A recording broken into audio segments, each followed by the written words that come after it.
Bonjour, bienvenue dans ce webinaire consacré à la candidature 2021 à la charte Erasmus pour l'enseignement supérieur EDCHE 2021-2027. Cette session s'inscrit dans le cycle de webinaires Prêt pour Erasmus+ 2021 organisé par l'Agence nationale et dont vous trouverez tous les détails sur le site web de l'Agence. Dans cette présentation, nous allons répondre à vos questions. Donc, ce webinaire s'adresse aux candidats à la charte EDCHE et aux personnes ressources qui les accompagnent. Il a pour objectif de répondre à vos questions, de faciliter les missions d'information et d'accompagnement des établissements, de rassurer sur les contenus de la charte et de mettre en avant les points essentiels de la candidature. Alors, première question, quelques rappels. À quel type d'activité donne accès la charte EDCHE ? Alors, une fois que vous obtenez la charte EDCHE, vous pouvez candidater à tous les appels à propositions de toutes les actions du programme Erasmus+, c'est-à-dire l'action clé 1 pour les projets de mobilité, l'action clé 2 pour les projets de coopération, l'action clé 3 pour les projets de soutien aux politiques publiques et les activités Jean Monnet. Et donc, pour cet appel à candidature de la charte 2021, vous pourrez répondre aux appels à proposition des actions du programme Erasmus+, à compter de l'année prochaine, en 2022.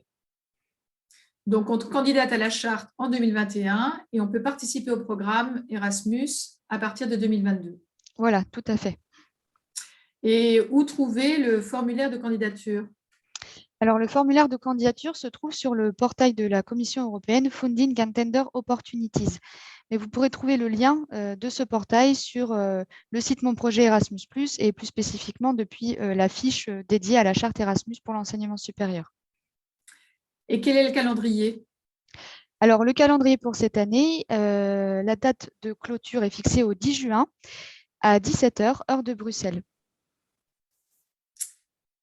Alors, nous avons d'autres questions sur la procédure.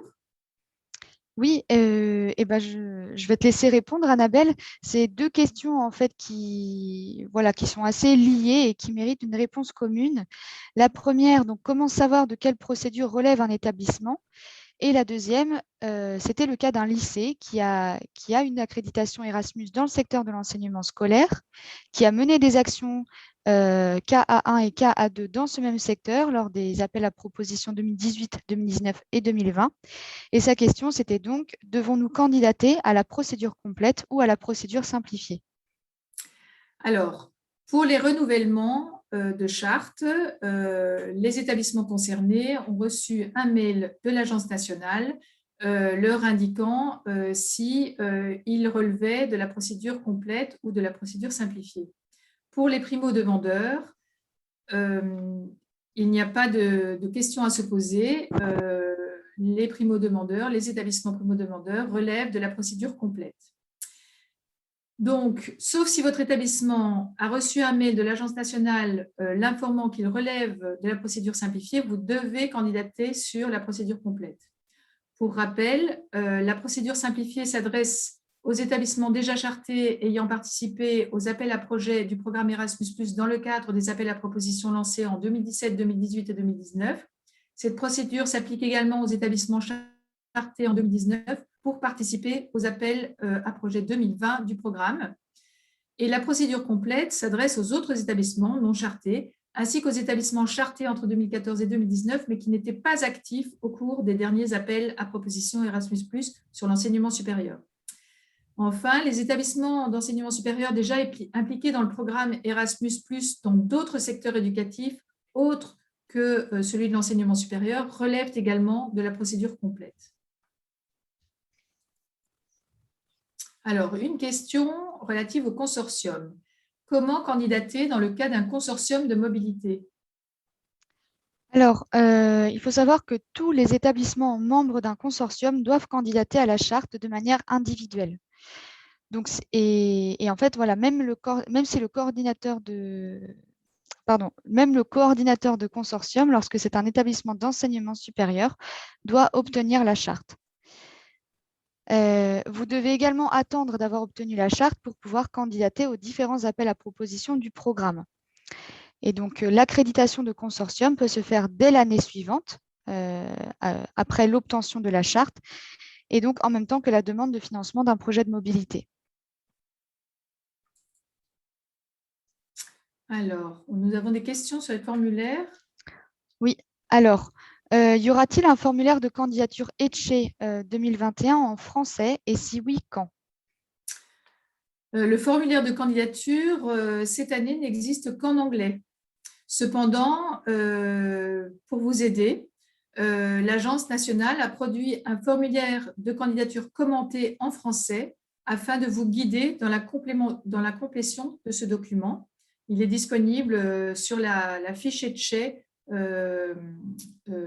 sur la plateforme Mon projet Erasmus. Une autre question sur le formulaire. Oui, alors, est-ce Ah, est-ce que que... il y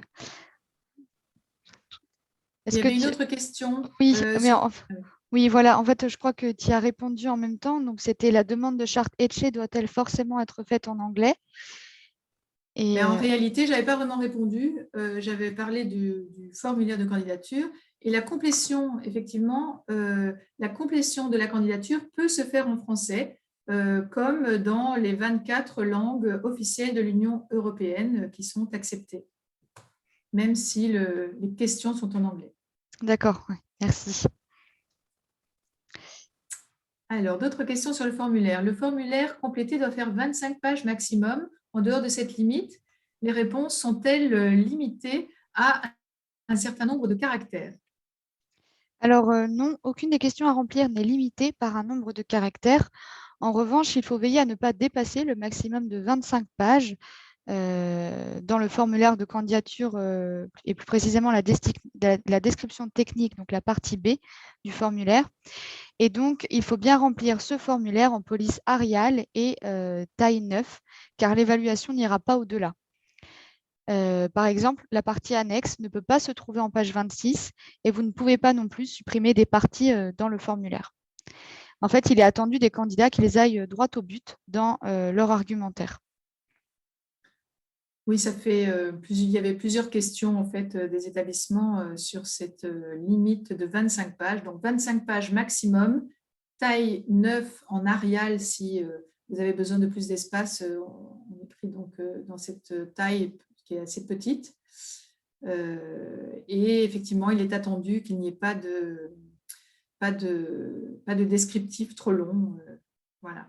Et sur le formulaire, il y avait une question qui demandait, un établissement qui demandait à quoi correspond la case Project Acronym.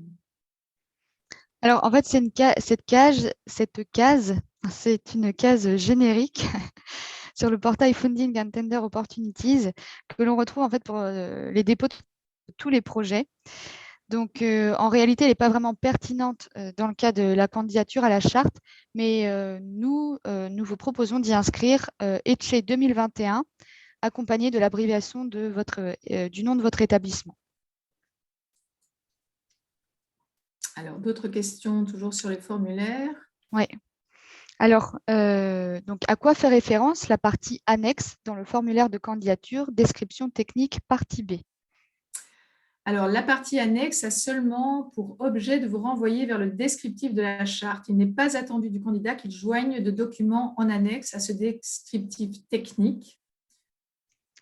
Et autre question, sur le portail de candidature Funding and Tender Opportunities, à quoi correspond l'annexe à télécharger? Cette annexe à télécharger fait référence en fait au PDF de votre formulaire de candidature, description technique partie B, complétée. Alors, nous avons d'autres questions encore sur le formulaire. Lorsque l'on souhaite compléter sa candidature en plusieurs fois, que récupère-t-on exactement quand on clique sur Edit Draft? Alors, vous récupérez uniquement la partie A du formulaire de candidature. La complétion de la partie B, quant à elle, se fait via un document à télécharger et remplir hors de la plateforme sur Word. Et une fois la partie A du formulaire Save and Close, peut-on y revenir ultérieurement pour effectuer des modifications, comme par exemple reprendre le résumé, par exemple, et si oui, comment? Alors oui, vous pouvez y revenir autant de fois que vous le voulez avant la date limite de candidature. Et dans ce cadre-là, vous pouvez modifier les éléments que vous avez remplis auparavant. Dans ce cas, il faut cliquer sur Manage My Area. Ensuite, aller dans My Proposals. Ensuite, sélectionner le dossier concerné, puis cliquer sur Actions et enfin Edit Draft. Une fois la candidature soumise, donc c'est-à-dire que lorsque vous cliquez sur le bouton Submit, vous pourrez revenir sur votre candidature pour l'imprimer, par exemple, mais vous ne pourrez plus la modifier. Donc, une fois que vous cliquez sur Submit, en fait, c'est vraiment le contenu est définitif. Voilà. Alors, nous avons des questions de contenu. Oui. Alors, pour le nombre de projets, en tant que coordinateur partenaire, doit-on parler uniquement des projets Erasmus+ qui relèvent de l'enseignement supérieur ou de tous les projets Erasmus+ qui relèvent par exemple de l'enseignement scolaire ou de l'enseignement et de la formation professionnelle? Alors, on peut procéder par ordre de priorité, on va dire. Si vous êtes impliqué en tant que coordonnateur ou partenaire d'un projet Erasmus enseignement supérieur ou de projets Erasmus enseignement supérieur, il vous est conseillé de communiquer peut-être en priorité sur ces projets-là. Si vous êtes impliqué dans Erasmus+, sur d'autres secteurs éducatifs uniquement, vous pouvez bien sûr le valoriser, car cela démontre la capacité de votre établissement à s'investir dans un projet à un niveau européen ou international.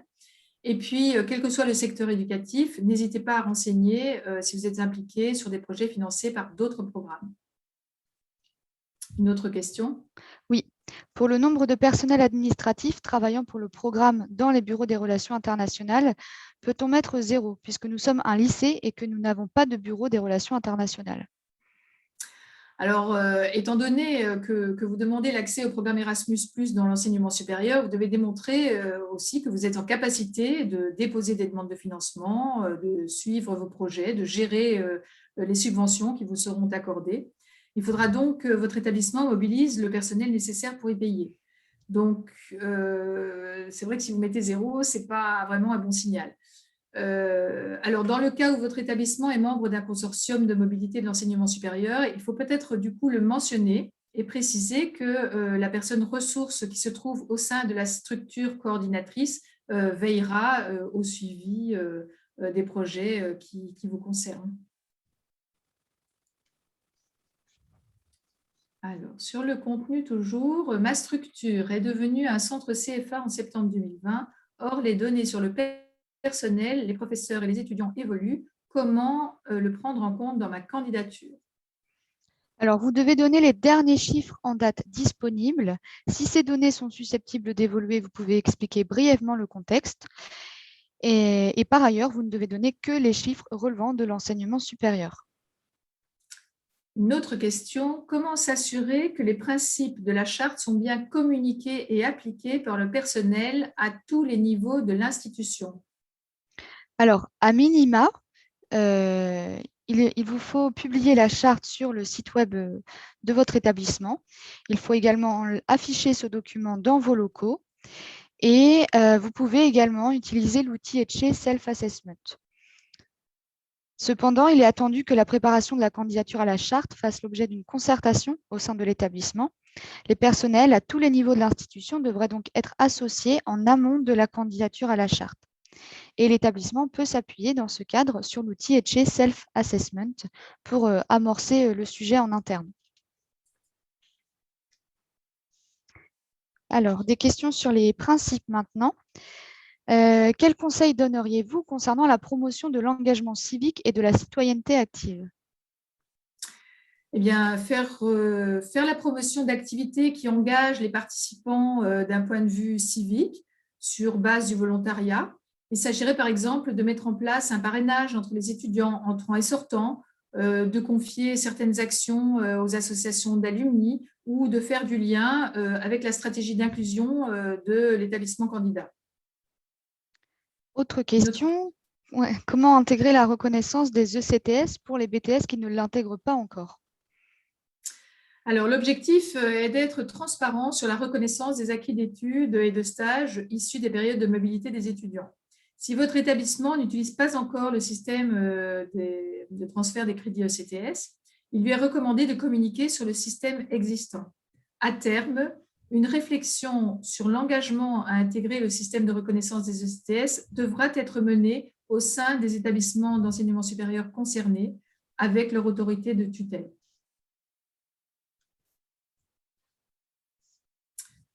Alors, nous avons aussi des questions sur les outils et notamment, qu'est-ce que l'Europass?